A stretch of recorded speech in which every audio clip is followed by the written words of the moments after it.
Bonjour chers amis, j'espère que vous allez bien. Alors aujourd'hui je voudrais juste communiquer un peu, parler avec mes collègues couturiers, pas les jeunes, hein, les chefs d'atelier quoi, qui ont du mal à garder les employés ou les apprentis, parce qu'il y en a quand même qui sont très durs, très stricts, très vraiment, voilà quoi, très perfectionnistes on va dire, qui ne laissent rien passer. Donc finalement, 2 ans, 3 ans, 4 ans, jusqu'à plusieurs années, 5 ans, 10 ans, ils sont seuls avec 2 personnes. Tu vois, quelqu'un qui a 30 ans de métier, mais il est seul, ou bien il a 2 personnes, ou bien le personnel ne reste pas. Hein. Chaque fois, ça part, ça vient, et tu veux tout faire seul. Mon ami, on ne peut pas évoluer comme ça. Il faut que tu acceptes les enfants, tu acceptes les apprentis, les employés, avec leurs défauts aussi, leurs défauts, leurs manquements. Je dirais même souvent, il y a d'autres, leur impolitesse, quoi, parce que on n'a pas la même éducation et nous ne sommes pas, voilà, c'est compliqué, quoi. Mais, en tout cas, si tu veux que les choses marchent, avancer, il faut que tu acceptes déjà que ils feront des erreurs que tu vas passer après arranger, quoi. Donc, le gros du travail, par exemple, la coupe et tout, tu peux le faire. Les données, il y a des choses qu'ils peuvent faire, mais arriver à un certain niveau, tu sais qu'il n'est pas très fort là-bas. Mais d'arrêter et toi, tu fais le travail. Mais vouloir que l'employé ou l'apprenti fait tout de A à Z et que ça soit bien comme toi tu le fais, bon, ça, c'est pas évident.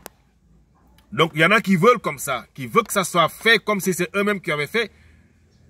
Si c'est pas le cas, après, c'est compliqué. Bon, finalement, tu seras seul. Et ça, c'est pas avantageux. Être seul dans son atelier, peut-être tu es tranquille pour le moment, mais tu n'es qu'un être humain. Et forcément, tu vas tomber malade. Plus le temps passe, tu prends de l'âge. Tu pourrais faire, par exemple, tu pourrais travailler toute la journée. Là, à un certain âge, tu ne peux plus, hein. S'asseoir, toi seul, faire tout. Non. L'âge, ta force, les maux de dos, les yeux, tout ça, tu portes des correcteurs, machin. Finalement, je pense que ce n'est pas avantageux. Accepter de prendre des apprentis. Au début, même s'ils ne payent pas, prends des apprentis et tu les formes à ta façon, la façon dont tu veux que les choses marchent. Et chaque apprenti est fort quelque part. Dans ce qu'il est fort là, tu le confies là-bas. Jusqu'à ce qu'il est bloqué, tu prends et tu termines. Comme ça, je pense que au lieu de faire 1 complet, 2 complets par jour, tu peux aller jusqu'à 5 peut-être par jour. Parce que plus de production, c'est plus d'argent aussi. Et c'est important parce qu'il y a des charges fixes qui t'attendent. Et malheureusement, jusqu'à présent, il y a des aînés, il y a des gens de ma promotion, genre les seniors comme nous, qui ne sont pas prêts à souffrir pour apprendre à quelqu'un. Ça, mon ami, c'est pas avantageux. Donc, si tu es dans ce cas et que depuis longtemps, les employés ou les apprentis ne restent pas, chaque fois ils viennent, après vous vous entendez pas, tu es obligé de faire en sorte que vous vous entendez. Seul, tu penses que tu peux aller vite, mais tu ne peux pas aller loin. Tu peux aller vite, voilà, rapidement, parce que tu sais ce que tu fais, mais tu ne peux pas aller loin. Tu ne peux pas bâtir quelque chose de solide et de grand. Toi seul, individuellement, il faut forcément une équipe. Il faut forcément des collaborateurs. Et ces collaborateurs, tu es obligé en tant que chef d'atelier, le patron, d'accepter ces manquements.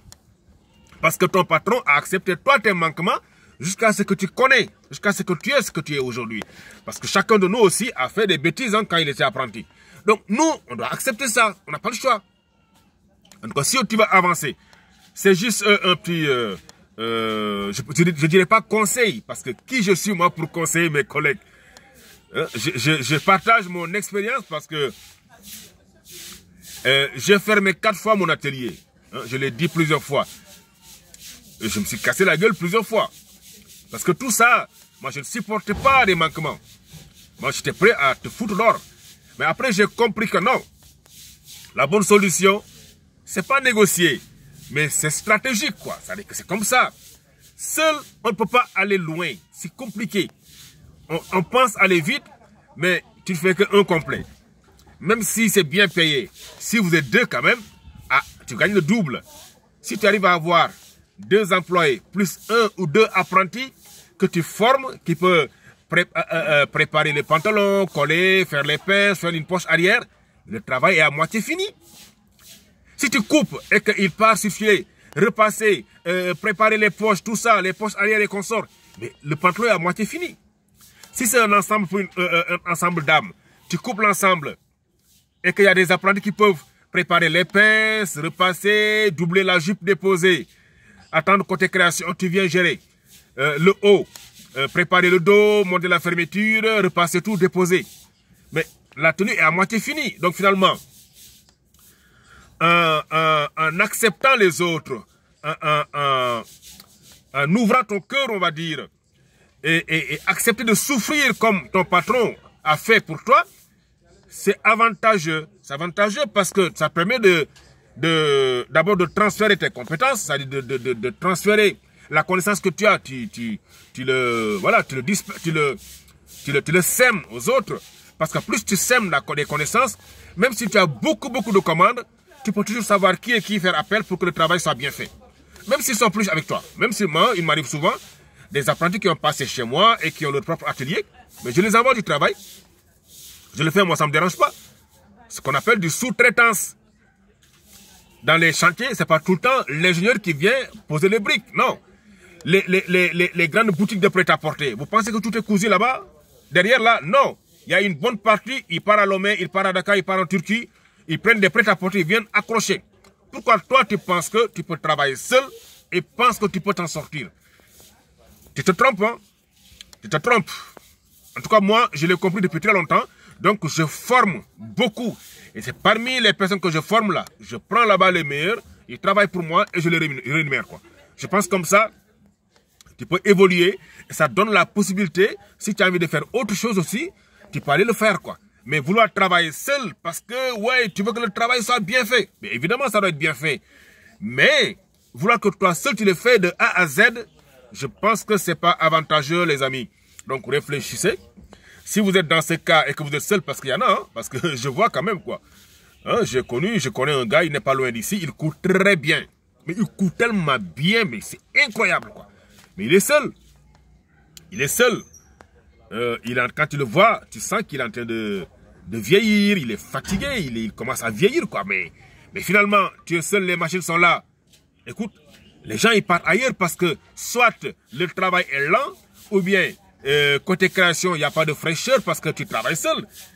Ou bien les délais, tu peux pas tenir, quoi. Donc les gars, réfléchissez, et pensez à ça. Prenez des gens, souffrez avec eux, c'est pas grave.